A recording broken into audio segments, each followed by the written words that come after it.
উপস্থিত আমাদের জামালপুরের গর্ব, আমাদের অভিভাবক,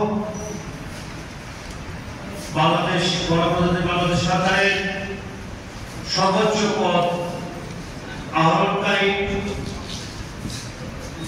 সাবেক মন্ত্রিপরিষদ সচিব, বর্তমান বাংলাদেশ হাউস বিল্ডিং ফাইন্যান্স কর্পোরেশনের চেয়ারম্যান, আমাদের অত্যন্ত শ্রদ্ধাভাজন এএসএম আব্দুল হালিম, তিনি একাধারে একজন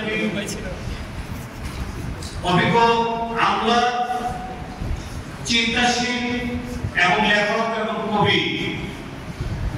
তার লেখনের মাধ্যমে জামালপুরে অনেক কিছুই ফুটিয়ে দিচ্ছেন এবং জামালপুর জেলার মানুষের কল্যাণের জন্য, চর-অধ্যুষিত এলাকা মানুষের জন্য, গরিব ছাত্রছাত্রী এবং জনসাধারণের জন্য তিনি অসংখ্য লেখা লিখেছেন।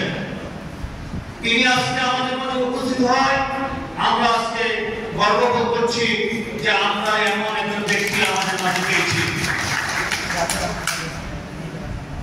এবং আমাদের মাঝে উপস্থিত হয়েছেন অত্র কলেজের স্বনামধন্য শিক্ষিকা, এই ছাত্র সংসদের উপদেষ্টা হিসেবে রয়েছেন। এটা আমাদের অহংকার বোধ যে আমাদের মাঝে দুজন প্রভাষক এবং একজন শিক্ষক আমাদের আপনাদের এই সংসদের উপদেষ্টা হিসেবে রয়েছে। আগামী দিনে আপনাদেরকে অত্যন্ত দিক নির্দেশনামূলক